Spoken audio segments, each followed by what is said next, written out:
श्रीमती निर्मला सीतारमण, माननीय वित्त मंत्री जी।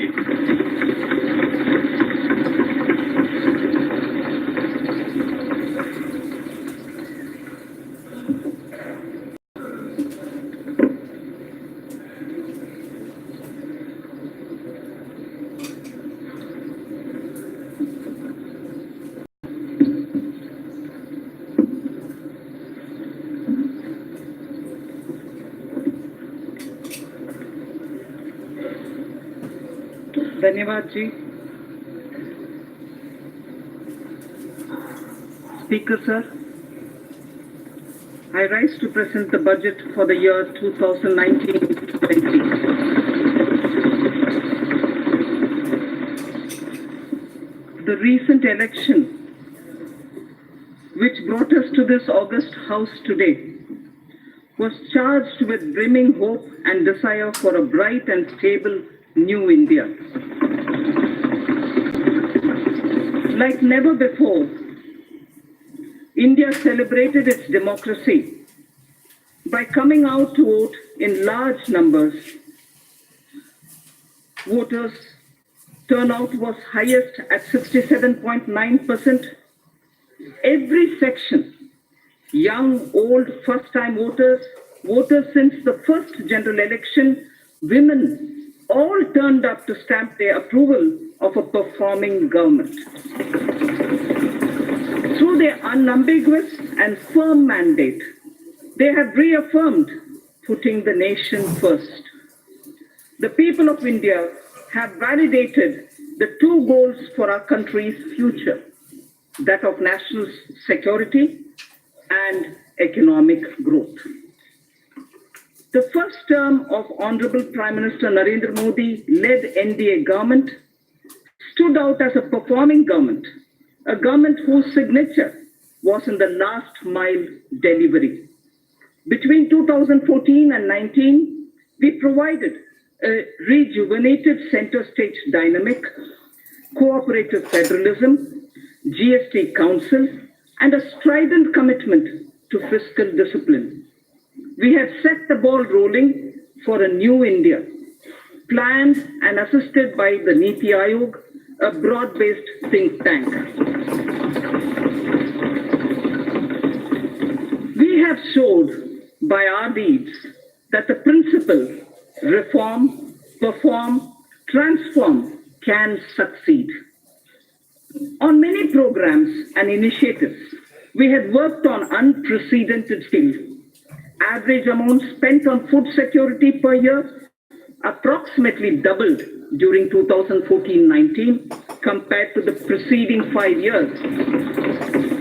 Number of patents issued more than trebled 3 times in 2017-18 as against the number of patents issued pre-14. Our last mile delivery stood out, and the unknown citizen in every nook and corner of our country felt the difference. Our objective was and continues to be Mazboot Desh ke liye Mazboot Nagrik. Mega programs and services which we initiated and delivered during those 5 years will now be further accelerated. We shall further simplify procedures, incentivize performance, reduce red tape, and make the best use of technology, just as we did earlier. I am confident we will achieve our goals. Chanakya Niti Sutra says, Karya Purusha Karena Lakshyam Sampadayate. Meaning, with determined human efforts, the task will surely be completed. An Urdu couplet, pardon me my pronunciation, Yakin ho to koi rasta nikalta hai. Yakin ho to koi rasta nikalta hai. Hawa ki oat bhi lekar charag jalta hai.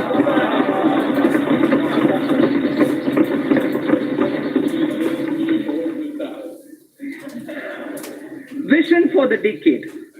Our economy was at approximately $1.85 trillion when we formed the government in 2014. Within 5 years, it has reached 2.7 trillion US dollars. Hence, it is well within our capacity to reach the 5 trillion US dollars in the next few years. In the interim budget of 2019-20 presented in February 2019, we gave ourselves a vision for the decade. I flagged here the 10 points of our vision laid before us. Building physical, social infrastructure, Digital India reaching every sector of the economy, pollution-free India with green Mother Earth and blue skies. Make in India with particular emphasis on MSMEs, startups, defense manufacturing, automobiles, electronics, fabs and batteries, and medical devices. Water management, clean rivers, blue economy, space programs, Gaganyaan, Chandrayaan, and satellite programs, self-sufficiency and export of food grains, pulses, oilseeds, fruits and vegetables, healthy society, Ayushman Bharat, well-nourished women and children, safety of citizens, Team India with Jan Bhagidari, minimum government, maximum governance. These were the vision we set before ourselves. With this vision set before us, with the mandate given by its people, we are determined to take India to that height that it richly deserves. I strongly believe that with the clear-headed leadership of Honorable Prime Minister, we can achieve our goal. So what are the plans to reach the 5 trillion economy? The Indian economy will grow to become a $3 trillion economy in the current year itself. It is now the 6th largest in the world. 5 years ago, it was at the 11th position. In purchasing power parity terms, we are in fact the 3rd largest economy already, only next to China and the USA. To attain this and more, we need to continue undertaking many structural reforms. In the last 5 years, we saw many big reforms, in particular, indirect taxation, bankruptcy, and real estate. While these reforms were happening here in the parliament, the common man's life was being changed through mudra, loans, to help him to do his business, and through several programs, it was being ensured that his or her kitchen had become smokeless. His or her house got electricity connection, and women's dignity was respected with the provision of toilets in home. The common man was served even as a major transformational reforms were being rolled out. And for this to continue, we need to invest heavily in infrastructure, in digital economy, and on job creation in small and medium firms. Respected Speaker, sir, it took us over 55 years for the Indian economy to reach $1 trillion. But when the country and her people's hearts are filled with Asha, Vishwas, and Akanksha, that is, when the hearts are filled with hope, trust and aspirations, we, in just 5 years, added $1 trillion. As I said, today we are nearing a $3 trillion level. So when we aspire to reach a $5 trillion level, many wonder if it's possible. If we can appreciate our citizens' purusharth or their goals of human spirit or pursuit, filled with the inherent desire to progress, led by the dedicated leadership present in this house, the target is eminently achievable. All of India's private sector industries, small, medium, or large, have played a substantial role in growing our economy. I recall the words of an eminent industry leader who said that his company's growth has always aligned itself with India's growth, before and post-independence. So if before independence, India Inc. understood Swadeshi. Today, they understand Make in India. We do not look down upon legitimate profit earning. Gone are the days of policy paralysis and license quota control regimes. India Inc. are India's job creators. They are the nation's wealth creators. Together with mutual trust, we can gain, catalyze fast, and attain sustained growth. I wish to propose a number of initiatives as part of a framework for kickstarting the virtuous cycle of domestic and foreign investments. Connectivity is the lifeblood of our economy. The government has given a massive push to all forms of physical connectivity through Pradhan Mantri Gram Sadak Yojana, industrial corridors, dedicated freight corridors, Bharatmala and Sagarmala projects, Jal Marg Vikas and Udan schemes. While the industrial corridors would improve infrastructure availability for greater industrial investment in the catchment regions, the dedicated freight corridors would mitigate the congestion of a railway network benefiting the common man. The ambitious program of Bharatmala would help develop national road corridors and highways, while Sagarmala would enhance port connectivity, modernization, and port-linked industrialization.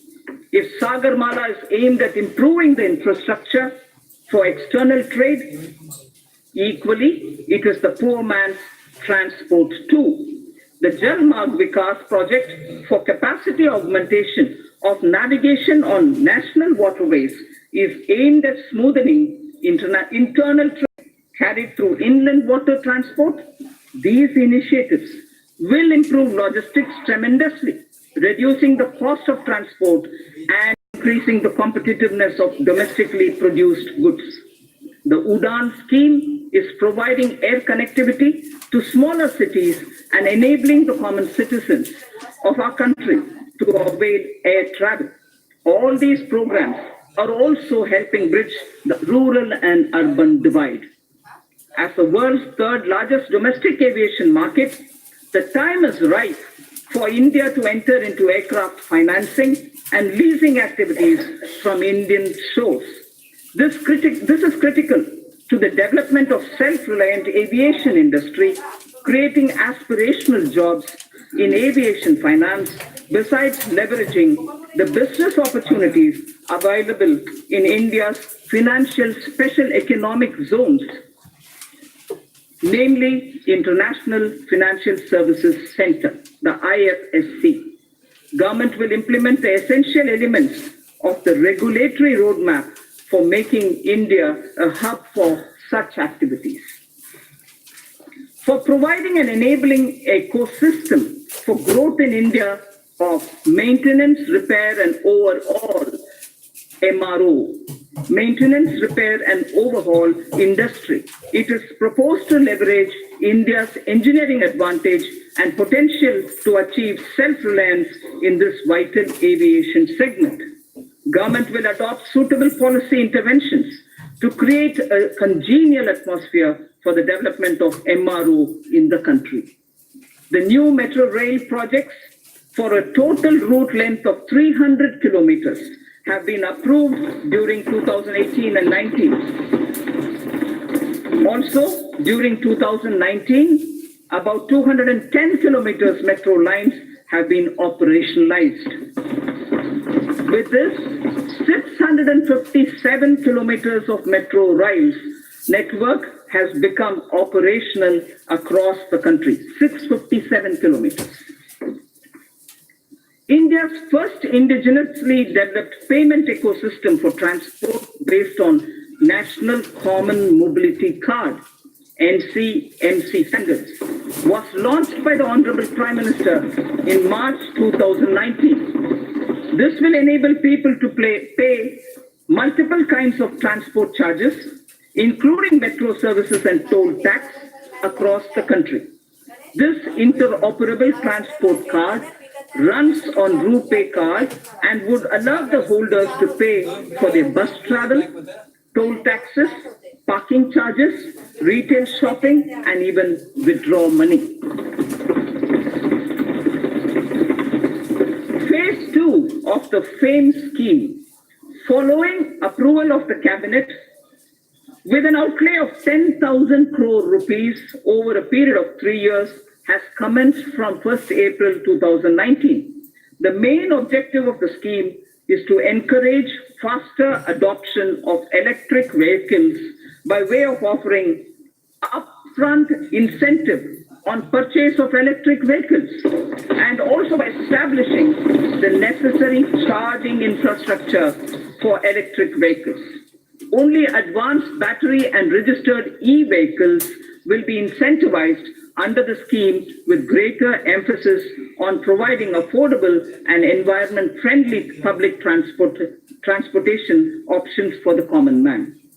The government will carry out a comprehensive restructuring of National Highway Program to ensure that the National Highway Grid of desirable length and capacity is created using financeable model.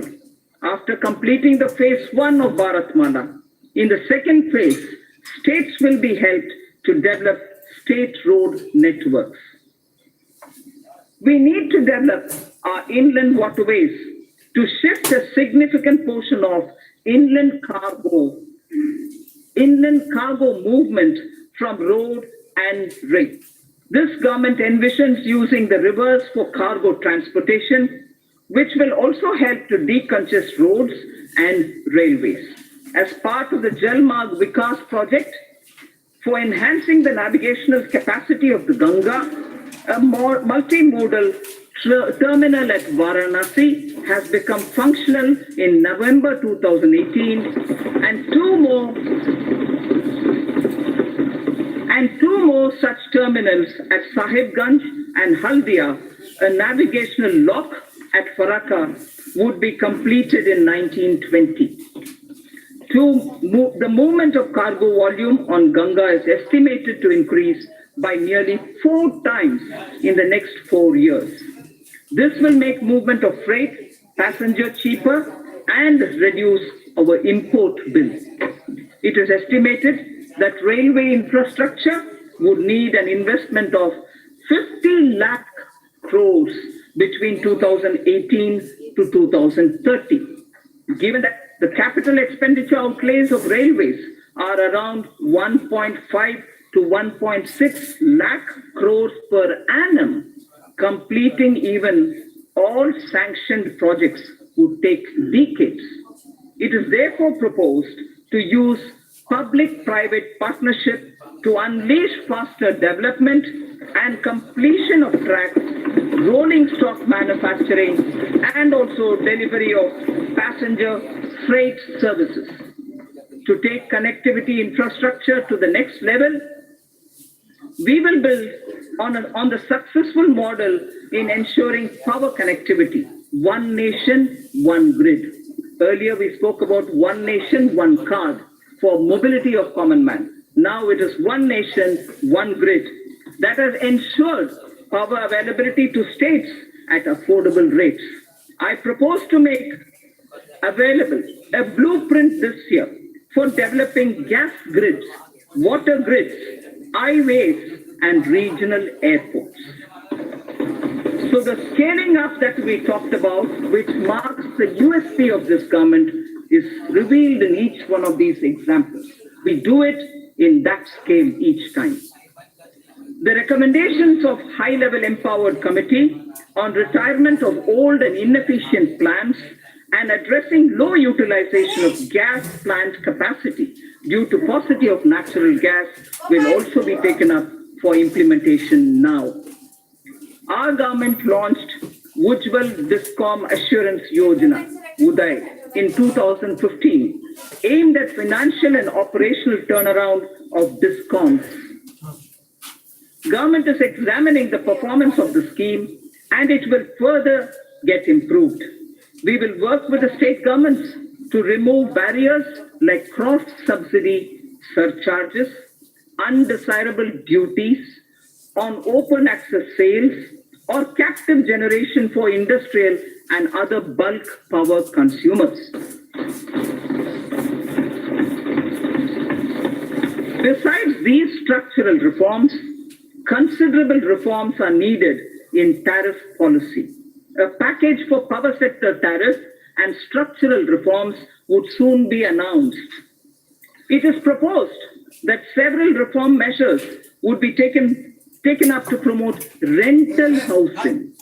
Current rental laws are archaic as they do not address the relationship between the lessor and the lessee realistically and fairly. A model tenancy law will also be finalized and circulated to the states. Large public infrastructure can be built on land parcels held by the central ministries and central public sector enterprises all across the country. Through an innovative instruments such as joint development and concession, public infrastructure and affordable housing will be taken up. For ease of access to credit for MSMEs, government has introduced providing of loans up to 1 crore rupees for MSMEs within 59 minutes through a dedicated online portal. Under the interest subvention scheme for MSMEs, 350 crores of rupees has been allocated for the year 2019-20 for 2% interest subvention for all GST registered MSMEs on fresh or on incremental loans. On fresh or on incremental loans. Government payments to suppliers and contractors are a major source of cash flow, especially to SMEs and MSMEs. Investment in MSMEs will receive a big boost if these delays in payment are eliminated. Government will create a payment platform for MSMEs to enable filing of bills and payments thereof on the platform itself, thereby cutting down the time and the process itself. Encouraged by the overwhelming response, the Government of India has decided to extend the pension benefit to about 3 crore retail traders and shopkeepers whose annual turnover is less than 1.5 crores under a new scheme, namely Pradhan Mantri Karam Yogi Man Dhan scheme. Enrollment into the scheme will be kept simple, requiring only Aadhaar and a bank account, and the rest will be on self-declaration. We recognize that investment-driven growth requires access to low-cost capital. It is estimated that India requires investments averaging 20 lakh crores of rupees every year. A number of measures are proposed to enhance the sources of capital for infrastructure financing. A credit guarantee enhancement corporation for which regulations have been notified by the RBI will be set up in 2019-20. An action plan to deepen the market for long-term bonds, including for deepening markets for corporate bond repos, credit default swaps, etc., with specific focus on infrastructure sector, will be put in place. It is proposed to permit investments made by FIIs and FPIs in debt securities issued by Infrastructure Debt Fund, non-bank finance for companies, the IDF, NBFCs, to be transferred, sold to any domestic investor within specified lock-in period. Corporate debt markets are crucial for the infrastructure sector, given the need to further deepen bond markets. A number of measures are proposed to be taken up. To deepen the corporate tripartite repo market in corporate debt, regulators, the RBI and the SEBI, to enable stock exchanges to allow AA-rated bonds as collaterals. User-friendliness of trading platforms for corporate bonds will be reviewed. including issues arising out of capping of International Security Identification Number, the ISIN. It's right time to consider increasing minimum public shareholding in the listed companies. I have asked SEBI to consider raising the current threshold of 25% to 35%. As a key source of capital to the Indian economy, it is important to ensure a harmonized and hassle-free investment experience for foreign portfolio investors. Hence, it is proposed to rationalize and streamline the existing Know Your Customer, the KYC norms for FPIs to make it more investor-friendly without compromising the integrity of cross-border capital inflows. It is time to take our capital markets closer to the masses and meet various social welfare objectives related to inclusive growth and financial inclusion. I propose to initiate steps towards creating an electronic fundraising platform, a social stock exchange, under the regulatory ambit of Securities and Exchange Board of India, the SEBI, for listing social enterprises and voluntary organizations. For listing social enterprises and voluntary organizations working for the realization of a social welfare objective so that they can raise capital as equity, debt, or as units like a mutual fund. It is important to get retail investors to invest in treasury bills and securities issued by the government. Efforts made by the Reserve Bank will need to be supplemented with further institutional development using stock exchanges. For this purpose, interoperability of RBI depositories and SEBI depositories would be necessary to bring about seamless transfer of treasury bills and government securities between RBI and depository ledgers, and for enabling this, the government will take up necessary measures in this regard in consultation with RBI and the SEBI. FDI inflows into India have remained robust despite global headwinds. Speaker, sir, global foreign direct investment flows slid by 13% in 2018 to 1.3 trillion US dollars from 1.5 trillion in the previous year. The third consecutive annual decline according to the UNCTAD's UNCTAD's World Investment Report in 2019. This is India's FDI flows in 2018-19 remained strong. If that was the global picture, India's inflows in 18-19 remained strong at 64.37 billion US dollars, marking a 6% growth over the previous year. I propose to further consolidate, Speaker, sir, the gains in order to make India a more attractive FDI destination. A, the government will examine suggestions of further opening up of FDI in aviation, in media, animation, ABGC, and insurance sectors in consultation with all stakeholders. 100% foreign direct investment will be permitted for insurance intermediaries. Local sourcing norms will be eased for the FDI in single brand retail sector. Single brand retail sector.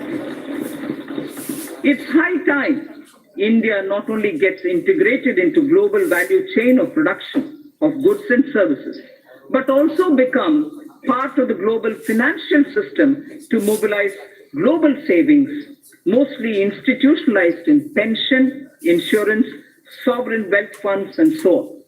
The government is contemplating organizing an annual global investors meet in India using National Infrastructure Investment Fund as the anchor to get all three sets of global players, top industrialists, corporate leaders, top pension insurance sovereign wealth funds, top pension, insurance and sovereign wealth funds, and top digital technology and venture funds also.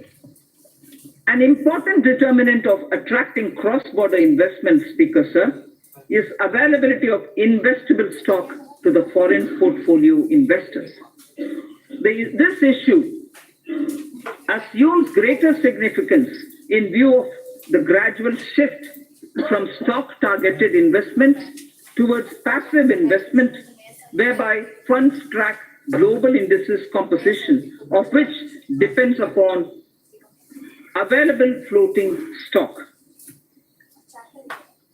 Accordingly, I propose to increase the statutory limit for FBI investment in a company from 24% to sectoral foreign investment limit, with option given to the concerned corporates to limit it to a lower threshold. FPIs will be permitted to subscribe to listed debt securities issued by the REITs or the InvITs. Even though India is the world's top remittance recipient, NRI investment in Indian capital markets is comparatively less.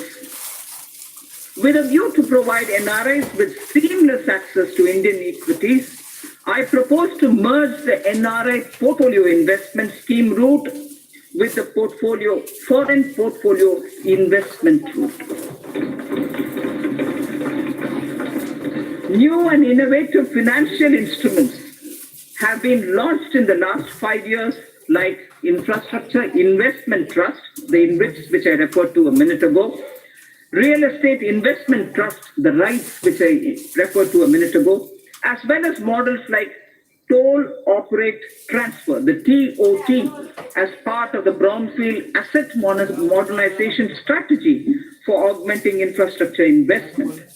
India has had a reasonable success in brownfield asset monetization, and several InvITs and one REIT transaction have already been completed. Additionally, the National Highways Authority, NHAI, carried out one TOT transaction as well. The cumulative resources garnered through these instruments and model, Speaker Sir, exceed 24,000 crores of rupees. India has emerged as a major space power with the technology and ability to launch satellites and other space products at globally low-cost level. Time has come to harness this ability commercially. A public sector enterprise, namely New Space India Limited, NSIL, has been incorporated as a new commercial arm of the Department of Space to tap the benefits of the research and development carried out by ISRO, Indian Space Research Organization. The company will spearhead commercialization of various space products, including production of launch vehicles, transfer of technologies, and marketing of space products. Sir, I've all the while spoken about the various means through which we can, at a macro level, reaching the $5 trillion target. Now, I would just confine myself to talking about Gramin Bharat, the rural India, the various steps which we'll take towards strengthening our economy. Mahatma Gandhi ji had said, the soul of India lives in its village. This year, even as we are marking the 150th birth anniversary of Mahatma Gandhi, I submit that our government keeps Antyodaya at the core of all its efforts. At the center of everything that we do, we keep Gaon, Garib और किसान. मतलब गांव, गरीब और किसान केंद्र बिंदु है हमारे हर एक कार्यक्रम में. Honorable Prime Minister's two mega initiatives of Ujjwala Yojana and Saubhagya Yojana have transformed the lives of every rural family, dramatically improving ease of their living. Household access to clean cooking gas has seen an unprecedented expansion through provision of more than 7 crore LPG connections. All villages and almost 100% households across the country have been provided with electricity. A combination of efficient implementation and enthusiastic adoption has significantly improved access to energy for rural households. By 2022, the 75th year of Indian independence, I would like to assure the nation that every single rural family, except those who are unwilling to take the connection, Speaker sir, it's important to understand, except those who are unwilling to take the connection will have an electricity and a clean cooking facility.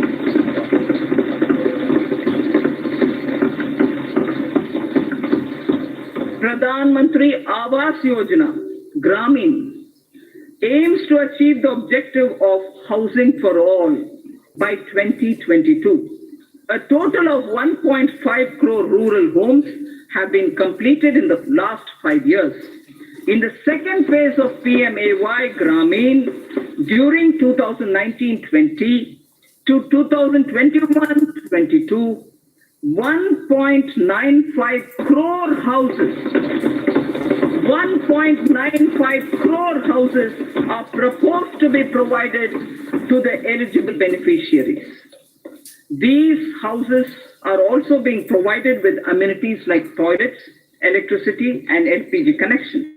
With the use of technology, the DBT platform, the Direct Benefit Transfer platform, and technology inputs, average number of days for completion of houses has been reduced from 314 days in 2015 and 16. It took us 314 days, Speaker sir. Now it is only 114 days.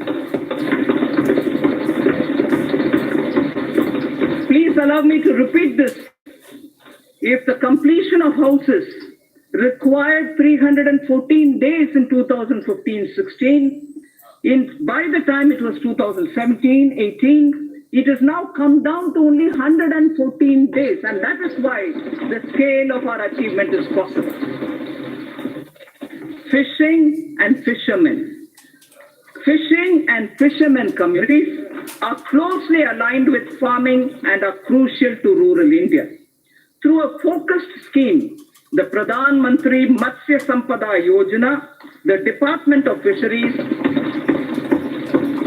will establish a robust fisheries management framework. This will address critical gaps in the value chain, including infrastructure modernization, traceability, production, productivity, post-harvest management, and quality control. Pradhan Mantri Gram Sadak Yojana has brought many socio-economic gains in the rural areas. To accelerate the speed of achieving universal connectivity of eligible habitations, the target of connecting the eligible and feasible habitations was advanced from 2022 to 2019 itself. I am happy to inform that all-weather connectivity has now been provided to over 97% of all such habitations. This has been possible by maintaining a high pace of road construction of 130 to 135 kilometers per day in the last 1,000 days.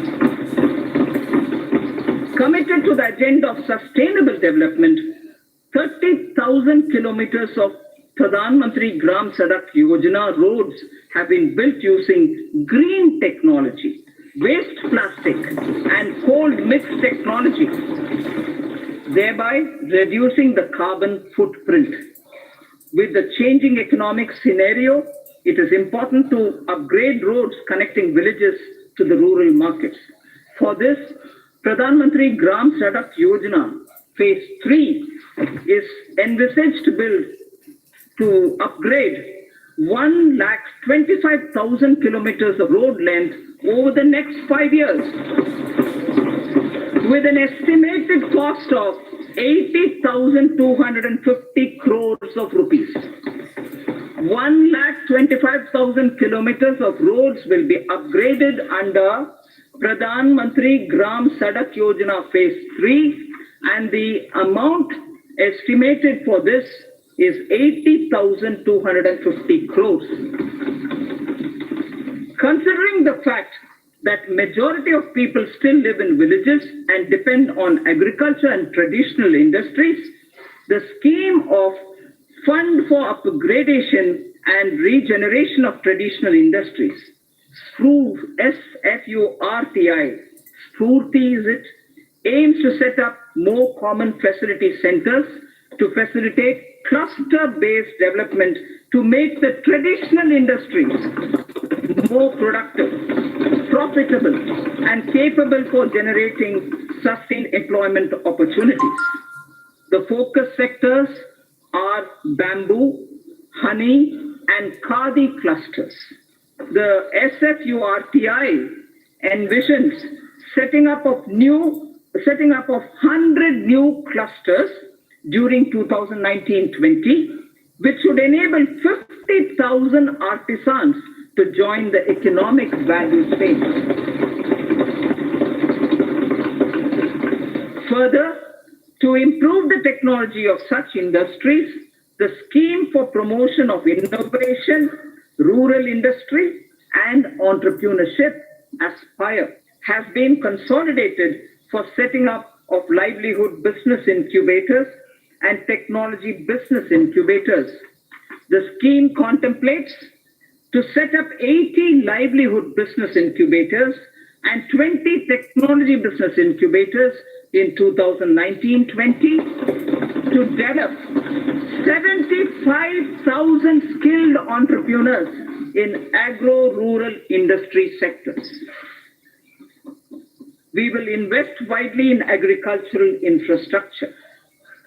Speaker, sir, we will support private entrepreneurship in driving value addition to farmers' produce from the field and from those from allied activities too, like bamboo, like timber from the hedges, and also for generating renewable energy.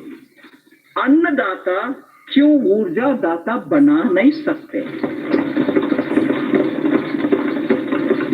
अन्नदाता ऊर्जा दाता बनाने के लिए बहुत सारे हमारे programs हैं. Daring through cooperatives shall also be encouraged by creating infrastructure for cattle feed manufacturing, milk procurement, processing, and marketing. Speaker, sir, I place my appreciation for our farmers who have made India self-sufficient in pulses. दलहन के revolution जो हमारे किसान ने किया है, पिछले 1.5 साल में किया है, उसके लिए उनको मैं बधाई देना चाहती हूँ. I am sure they will repeat such a success even in the production of oil seed. तिलहन में भी हम उम्मीद रखते हैं हमारे किसान ऐसे ही सफलता पाएंगे. Our import bill shall be reduced by their seva. We also hope to form 10,000 new farmer producer organizations. We ensure that will ensure economies of scale for farmers over the next 5 years. The government will work with state governments to allow farmers to benefit from ENAM. The Agricultural Produce Marketing Cooperatives Act should not hamper farmers from getting a fair price for their produce. Ease of doing business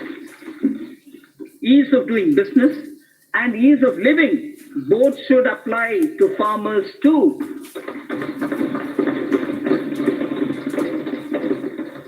And we shall go back to basics on one count. Speaker, sir, I would like to draw your attention. We shall go back to basics on one count. zero budget farming. Zero budget farming may not be a new thing. That is why I said we'll go back to basics. We need to replicate this innovative model. Some states have already tried somewhat. We need to replicate this innovative model through which, in a few states, farmers are already being trained in this practice. Steps such as this can help in doubling our farmers' income in time for our 75th year of independence. Ensuring India's water security and providing access to safe and adequate drinking water to all Indians is a priority for this government. A major step in this direction has been constitution of the Jal Shakti Mantralaya, integrating the Ministry of Water Resources, River Development and Ganga Regeneration and the Ministry of Drinking Water and Sanitation. This was done by integrating these many ministries and departments. This new Mantralaya will look at the management of our water resources and water supply in an integrated and holistic manner and will work with states to ensure Har Ghar Jal. Har Ghar Jal to all rural households by 2024 under the Jal Jeevan Mission. This mission under the Department of Drinking Water and Sanitation will focus on integrated demand and supply side management of water at the local level, including creation of local infrastructure for source sustainability like rainwater harvesting, groundwater recharge, and management of household wastewater for reuse in agriculture. The Jal Jeevan Mission will converge with other central and state government schemes to achieve its objectives of sustainable water supply management across the country. The government has identified 1,592 blocks which are critical and overexploited, spread across 256 districts for the Jal Shakti Abhiyan. Besides using funds available under various schemes, the government will also explore possibility of using additional funds available under the Compensatory Afforestation Fund Management and Planning Authority, the CAMPA, for this purpose. Speaker said, Swachh Bharat Abhiyan has touched the very conscience of the nation, besides bringing enormous health and environmental benefits. This noble scheme, initiated in 2014, has achieved a resounding success. 9.6 crore toilets have been constructed.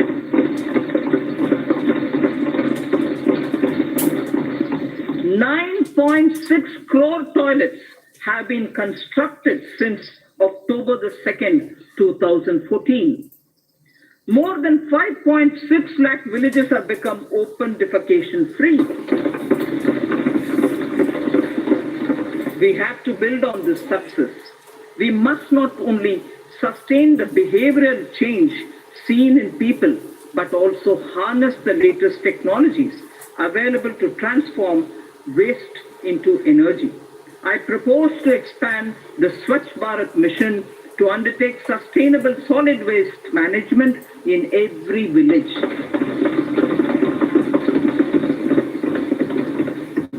Under the Pradhan Mantri Gramin Digital Saksharata Abhiyan, over 2 crore rural Indians under the Pradhan Mantri Gramin Digital Saksharata Abhiyan, over 2 crore rural Indians have so far been made digitally literate.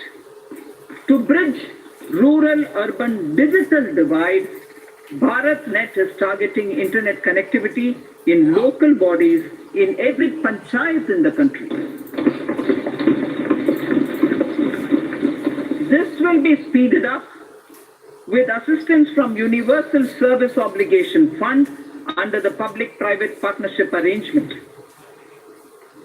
Speaker, sir, till now I focused on some specific features in order that are rural India, Gramin Bharat ke liye. Now I will focus on Shahri Bharat, urban India. This government sees the rapid urbanization of India as an opportunity rather than a challenge. We have to make both our cities and villages better using technology. This way, we can help people live closer to their homes, stop migration into cities, provide essential services to all.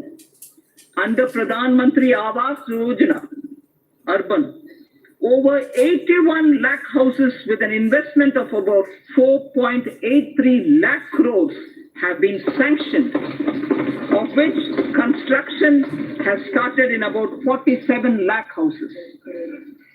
Over 26 lakh houses have been completed, of which nearly 24 lakh houses have been delivered to the beneficiaries. Large-scale adoption of new technologies for construction of these houses. Over 13 lakh houses have so far been constructed using these new technologies. More than 95% of our cities also have become ODF, open defecation free. 95% of all cities have become, or they have declared themselves ODF.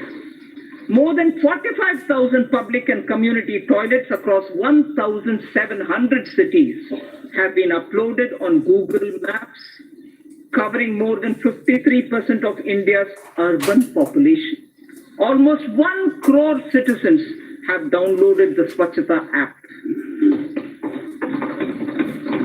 The 150th birth anniversary of Mahatma Gandhi is an apt occasion for us to rededicate ourselves to the ideals of the Mahatma. Honorable Prime Minister took the sankalp of achieving Gandhiji's resolve of Swachh Bharat to make India open defecation free by 2nd October 2019. I'm very satisfied and I'm very happy to report to this august House that this would be achieved by the 2nd of October. To mark this occasion, the Rashtriya Swachhata Kendra will be inaugurated at Gandhi Darshan, Rajghat on 2nd October 2019. A Gandhipedia, like encyclopedia on Gandhi, a Gandhipedia is also being developed by National Council for Science Museums to sensitize youth and society at large about positive Gandhian values. Indian Railways suburban and long-distance services do a phenomenal task in cities like Mumbai and smaller cities. Railways will be encouraged to invest more in suburban railways through special purpose vehicle structures like Rapid Regional Transport System proposed on the Delhi Meerut route. I propose to enhance the metro railway initiatives by encouraging more PPP initiatives and ensuring completion of sanctioned works while supporting transit-oriented development to ensure commercial activity around transit hubs. We are in the process of completing the dedicated freight corridor project that will free up some of the existing railway network for passenger trains. Speaker, sir, allow me now to speak on the youth of India. The government will bring in a new national educational policy to transform India's higher education system to one of the global best education systems.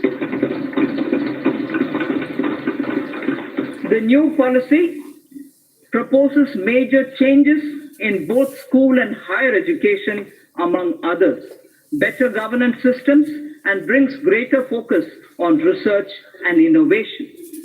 We propose to establish a national research foundation to fund, to coordinate, and to promote research in the country. NRS, or the National Research Foundation, will assimilate the research grants being given by various ministries independent of each other. NRF will ensure that the overall research ecosystem in the country is strengthened with focus on identified thrust areas relevant to our national priorities and towards basic science without duplication of effort and expenditure. We would work out a very progressive and research-oriented structure for the NRF itself. The funds available with all ministries will be integrated in NRF. This would be adequately supplemented with additional funds.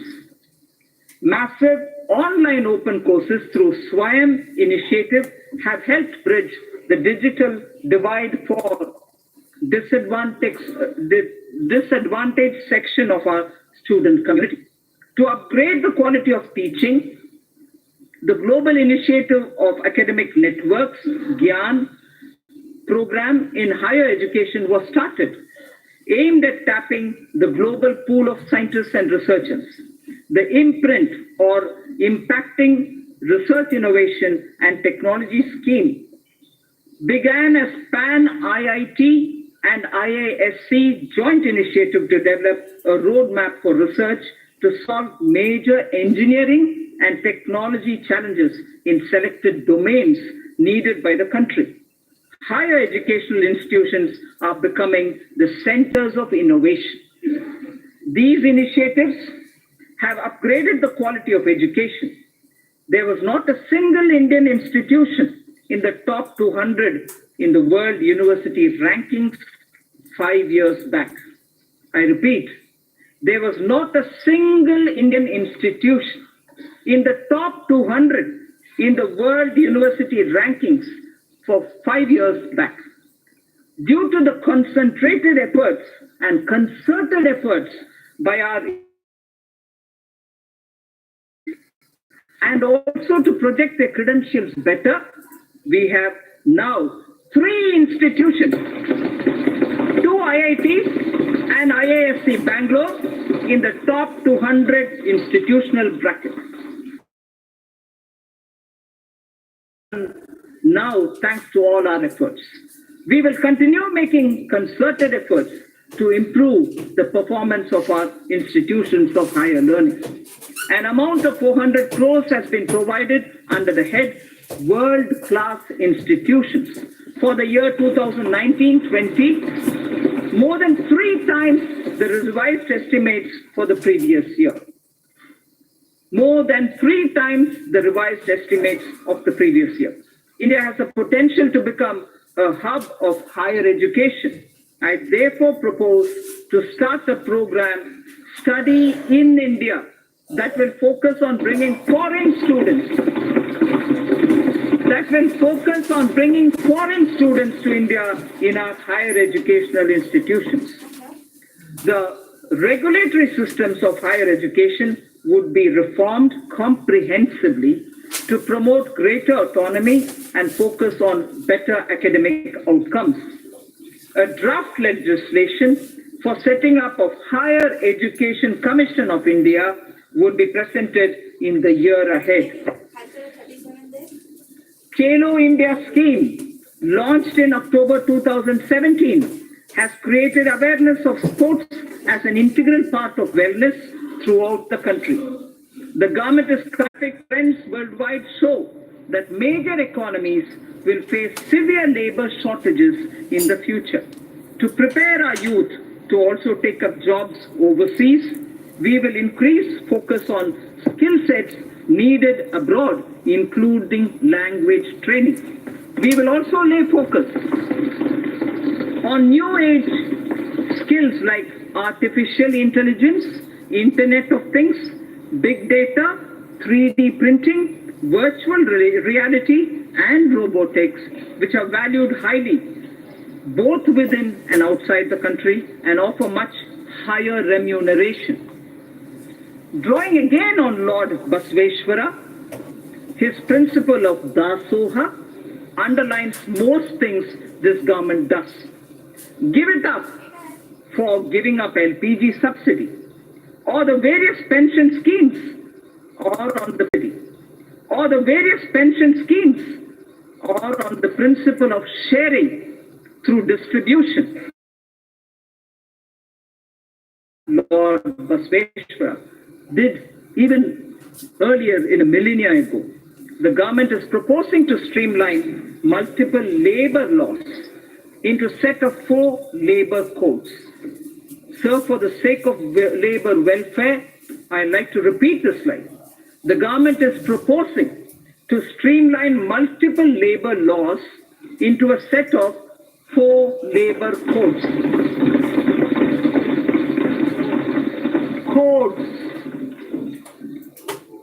CODES, codes. This will ensure that process of registration and filing of returns will get standardized and streamlined. With various labor-related definitions getting standardized, it is expected that there shall be less disputes. We propose, again, sir, this is an interesting idea. Later in the speech, I shall deal with taxation matters of the startups. So Stand Up India scheme has delivered enormous benefits. The country is witnessing emergence of thousands of entrepreneurs from women and also from scheduled caste and scheduled tribes. Most of them assisted to set up their own businesses and industry with capital provided under the Stand Up India scheme. Considering the beneficial results of the scheme and strong demand for its continuance by the SC and ST communities themselves, the scheme would now be continued for the entire period coinciding with the 15th Finance Commission, that is 2020 to 2025. The banks will provide financial assistance for demand-based businesses, including, for example, for acquisition of scavenging machines and robots. Sir, Speaker, the Stand Up India scheme has made human dignity and self-esteem to go up. Kaiva Kailasa, I said earlier, and I repeat, the Ministry of Petroleum and Natural Gas has enabled SC and ST entrepreneurs in providing bulk LPG transportation contracts to them. In a matter of 2 years, over 300 entrepreneurs have emerged as a result of the stand-up scheme. Machines and robots have been deployed to do scavenging, which also saved the manual scavengers their dignity. The synthesis between stand-up and start-up, with commercial banks playing the catalyst, has brought this transformational change. Sir, now I shall concentrate a few paragraphs on ease of living. After all, everything that this government does with the principle of minimum government, maximum governance is aimed at getting ordinary citizens' life a bit easier. So the ease of living is a very important principle. This government aims to bring greater ease of living in the lives of its citizens. Digital payments are gaining acceptance everywhere, including by the government. Use of technology is an effective way to ensure this. Pradhan Mantri Shram Yogi Man Dhan was launched on 5th March 2019 by the Honorable Prime Minister in Ahmedabad. The scheme aims at providing 3,000 rupees per month as pension on attaining the age of 60 to crores of workers in unorganized and informal sectors. About 30 lakh workers have already joined the scheme. For good quality of life and ease of living, maintaining a cleaner environment and ensuring sustainable energy use is absolutely vital. A program of mass scaling up of LED bulbs for widespread distribution at household level was taken up, resulting into massive replacement of incandescent bulbs and CFLs in the country. Approximately 35 crore LED bulbs have been distributed under the Ujala Yojana, leading to a cost saving, and this is very impressive. I request through you, respected Speaker, that all members present here listen to what cost saving has emerged because of the LED bulbs. Approximately 35 crore LED bulbs have been distributed under the Ujala Yojana, leading to a cost saving of 18,341 crores. And this 18,341 crores annually, every year, because of LED, this is what the country is saving. It is going to be free of incandescent, India is going to be free of incandescent bulbs, and CFL use has already become minuscule. We will use the approach of mission LED bulb method to promote the use of solar stoves and battery chargers in the country. To make railway travel a pleasant and satisfying experience to the common citizen, again, ease of living, we will launch a massive program of railway station modernization this year. Railway station modernization will be launched this year. Honorable Speaker, sir, I draw the attention to the women of India, Nari to Narayani.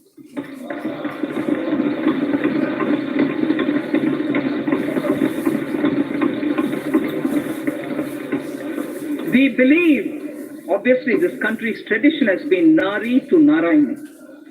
Swami Vivekananda, in a letter to Swami Ramakrishnananda, had said, "There's no chance for the welfare of the world unless the condition of women is improved." I repeat, there is no chance for the welfare of the world unless the condition of women is improved. It is not possible. It is not possible for a bird to fly on one wing. Swami Vivekananda's words. This government believes that we can make progress with greater women's participation. In India's growth story, sir, I would like to draw your attention. In India's growth story, particularly in the rural economy, Gramin Arthvyavastha mein, the role of women is a very sweet story. ग्रामीण अर्थव्यवस्था में महिला की भागीदारी एकदम एक सुनहरा कहानी है. This government wishes to encourage and facilitate the role of women. Gender analysis of the budget aimed at examining the budgetary allocation through a gender lens has been in place for over a decade. I propose to form a broad-based committee with government and private stakeholders to evaluate and suggest action for moving forward. There is no segment of human life where the contribution of women is not significant. There is no segment where the contribution of women is not significant. This government firmly believes that the socio-economic transformation that is taking place, particularly in the last decade, India's women's role and leadership is distinct. The recent elections have shown record turnout of women voters at par with men. Record turnout of women voters at par with men. We also have a record number of 78 women MPs here in this house. This reinforces our approach of going beyond just women-centric policy. I repeat, this reinforces our approach of going beyond just women-centric policy making to building women-led initiatives and movements. This government, Speaker Sir, has supported and encouraged women entrepreneurship through various schemes such as Mudra, Stand Up India, self-help group support, and so on. In order to further encourage women enterprises, I propose to expand the women's power is appreciated in so many different ways. Some simple examples, sir. In the last 3 years, on the International Yoga Day, yoga has been practiced in large numbers in 192 countries around the world.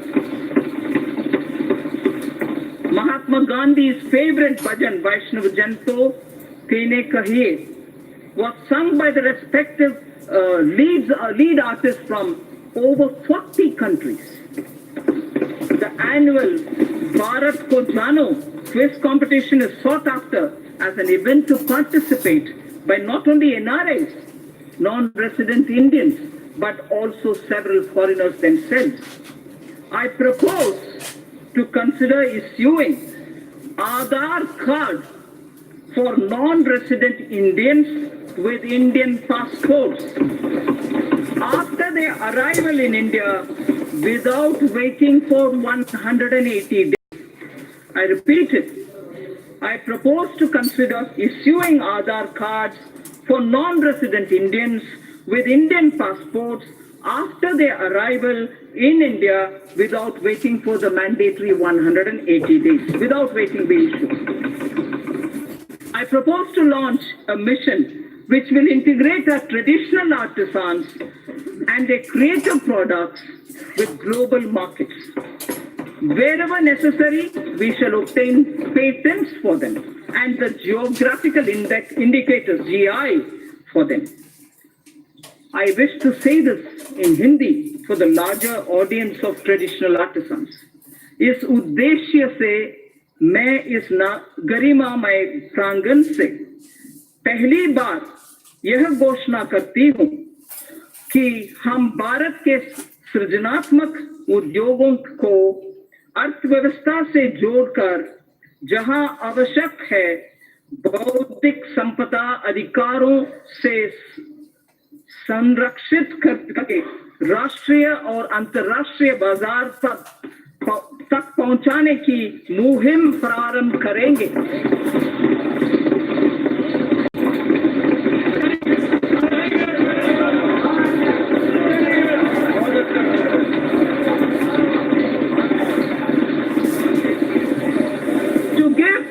Impetus to India's growing influence and leadership in the international community, government decided to open Indian embassies and high commissions abroad in countries where India does not have a resident diplomatic mission as yet. Accordingly, in March 2018, government approved opening of 18 new Indian diplomatic missions in Africa. 5 embassies have already been opened in Rwanda, Djibouti, Guinea, and Burkina Faso in the year 2018-19. Government intends to open another 4 embassies, new ones, in the year 2019-20. This will not only increase the footprint of India's overseas presence, but also enable us to provide better and more accessible public services, especially to the local Indian communities in these countries. In line with our ancient wisdom, India has always pursued a policy of economic cooperation with countries through bilateral and regional coordination. Indian Development Assistance Scheme, IDEAS, provides concessional financing for projects and contributes to infrastructure development and capacity building in the recipient developing countries. Mindful of our position as the 6th largest economy, we will look at alternative development models which include private sector equity, multilateral financing, contributions from corporates, non-residents, and so on.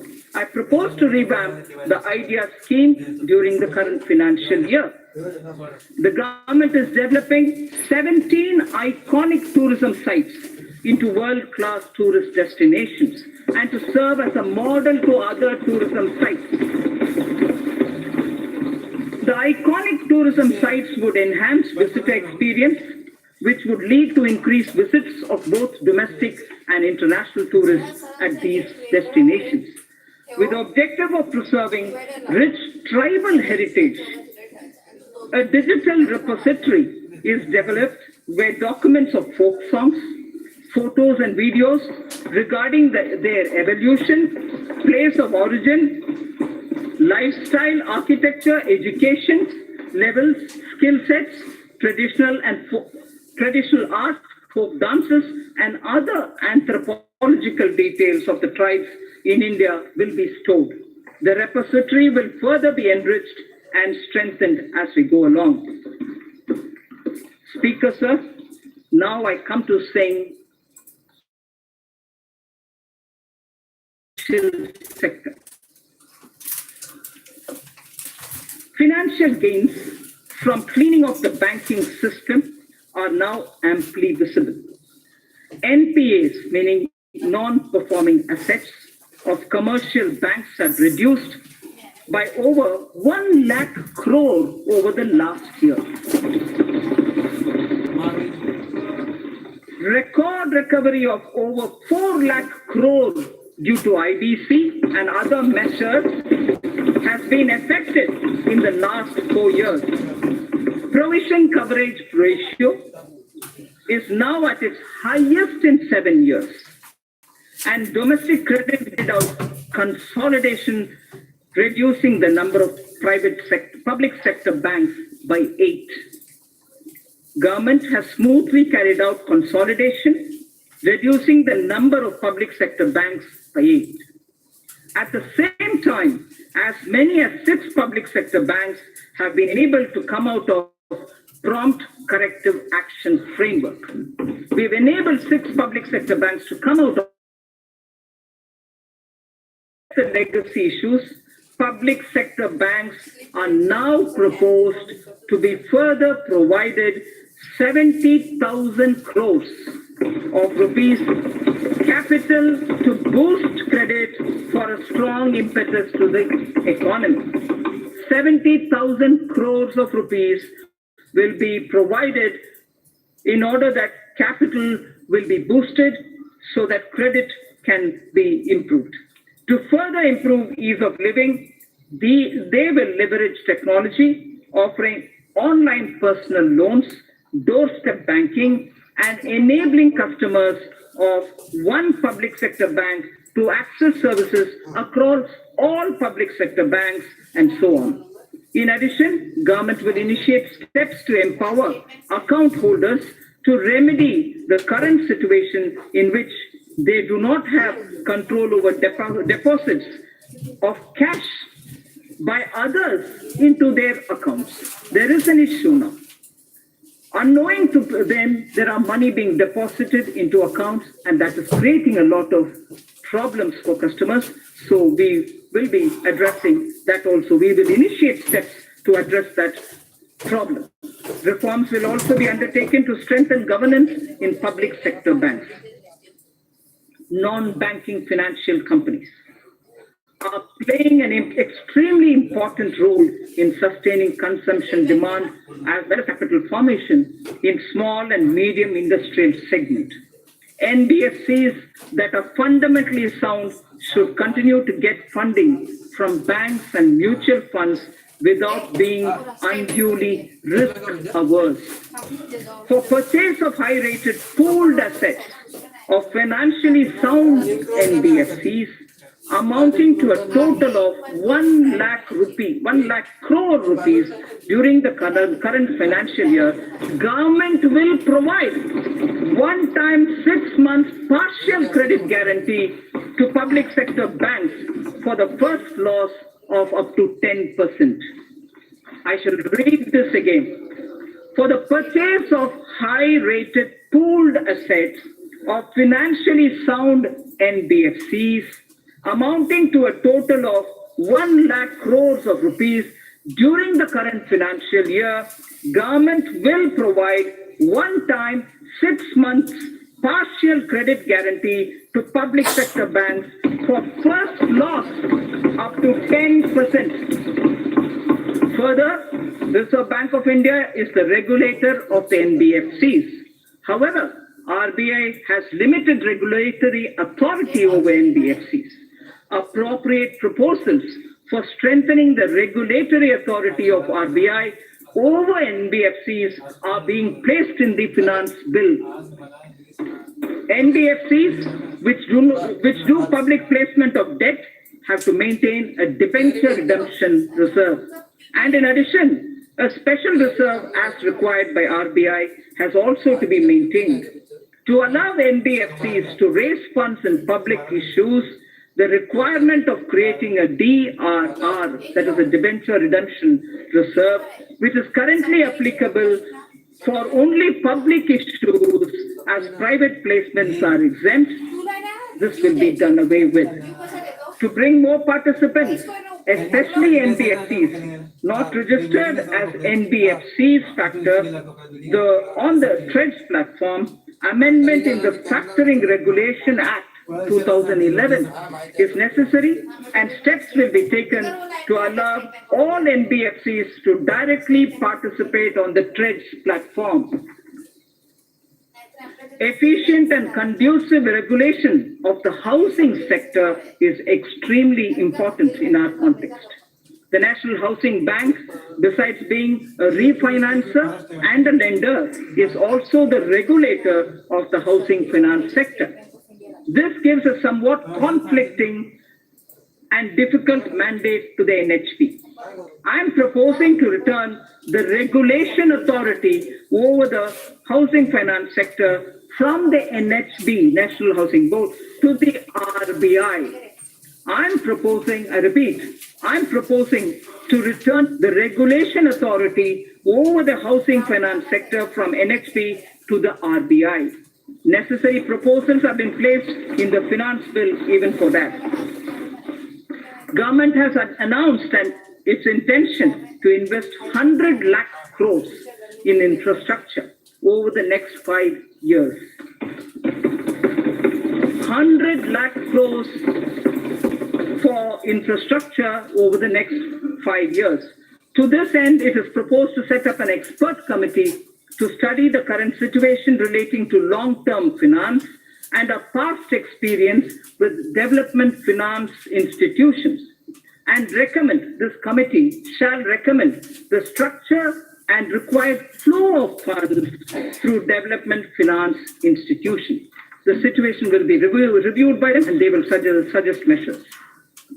Pension Fund Regulatory Development Authority, PFRDA, implements and regulates the National Pension System, the NPS, and Atal Pension Yojana through various intermediaries, including, inter alia, the NPS Trust. Keeping in view the wider interest of the subscribers and to maintain arm's length relationship of the NPS Trust with PFRDA, steps will be taken to separate the NPS Trust from PFRDA with appropriate organizational structure. To facilitate onshoring of international insurance transactions and to enable opening of branches by foreign reinsurers in the International Financial Service Center, it is proposed to reduce net owned fund requirement from 5,000 crores to 1,000 crores, 1,000 crores. I repeat that sentence, sir. To facilitate onshoring of international insurance transactions and to enable opening of branches by foreign reinsurers in the International Financial Services Center, it is proposed to reduce net owned fund requirement from 5,000 crores to 1,000 crores. Government has been following the policy of disinvestment in non-financial public sector undertakings, maintaining government stake not to go below 51%. Government is considering, in case where the undertaking is still to be retained in government control, to go below 51% to an appropriate level on case-to-case basis. Government has also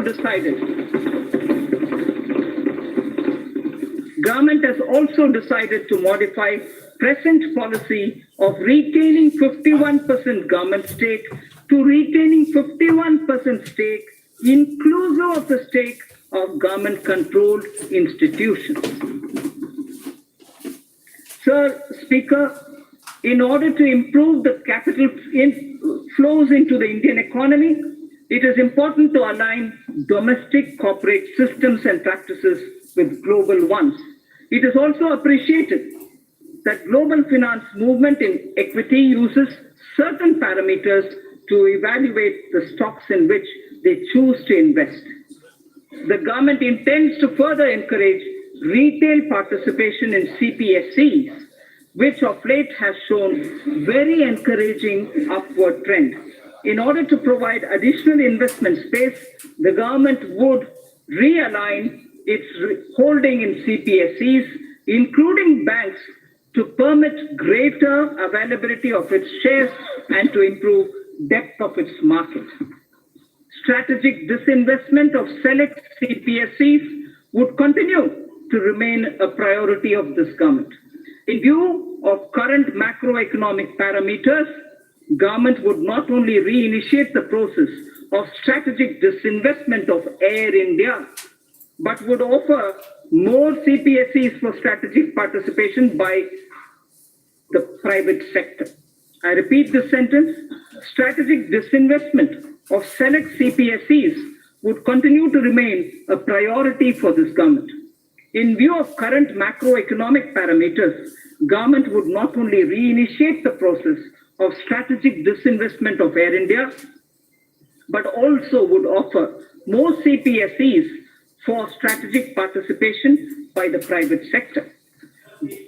Government is setting an enhanced target of rupees 1,05,000 crore of disinvestment receipts for the financial year 2019-20. The government will undertake strategic sale of PSUs.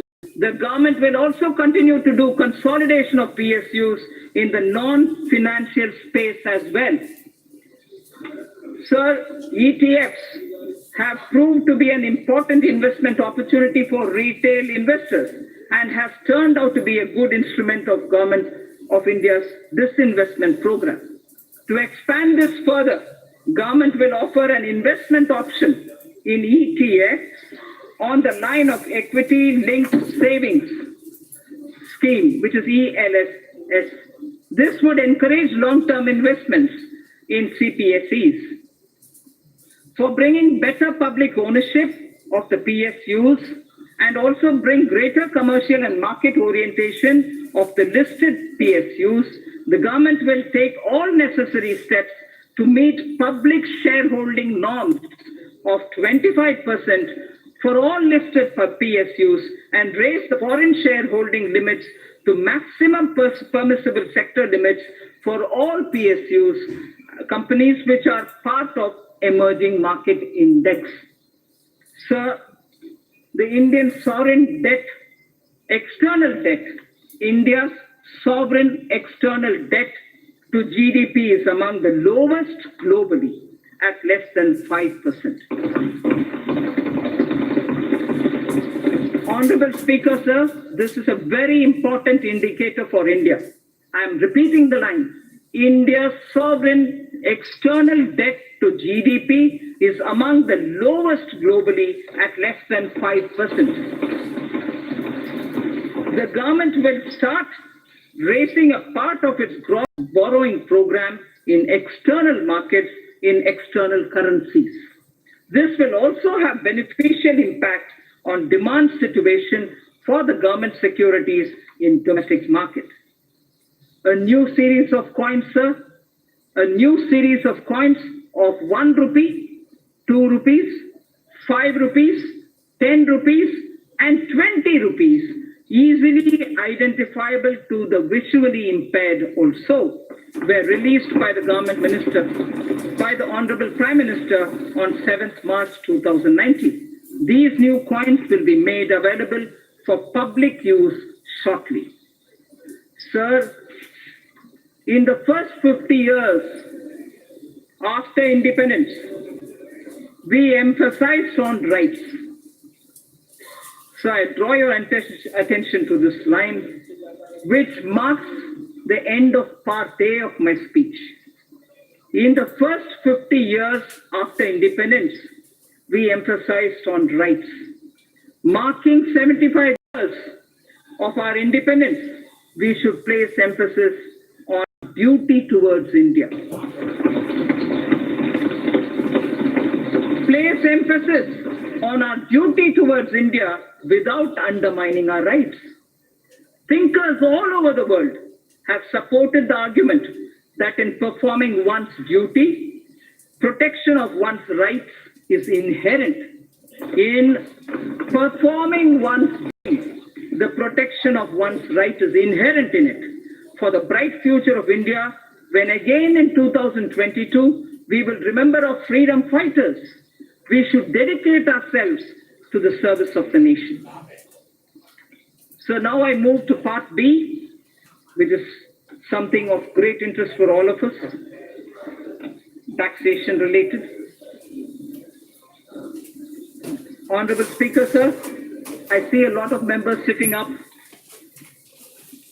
Mr. Speaker, sir, I begin by thanking our taxpayers who, as responsible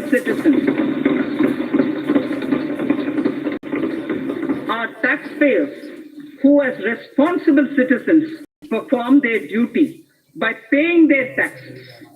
It is because of their valuable contribution that our government is able to work for our collective dream of inclusive and all-round development of our nation. I place my appreciation to the honest taxpayer of India. At this juncture, sir, I find wisdom in a line from Purananuru, which is a Sangam Tamil literature piece. A Tamil Sangam era work, and this is done by Tisirandayar. Tisirandayar, yes. The verse, Yanai Pugunda Nilam, a land into which elephant gets in. Yanai Pugunda Nilam. This was sung as an advice to the king, a Pandyan king, Pandyan Aruvudai Nambi. The king is Pandyan Aruvudai Nambi, and Tisirandayar gives this advice to him. It's a long verse. I'm only picking up the first line, some lines from the middle, and the end. Kai nel aruthu kavanam koline. Kai nel aruthu kavanam koline. Arivudai vendan neriyarindhu koline. Arivudai vendan neriyarindhu koline. Parivu tapa edukkum pindam natchin. Parivu tapa edukkum pindam natchin. Yanai pukka pulam pol. Yanai pukka pulam pola. Thanum unnan ulagamum kedume. Meaning,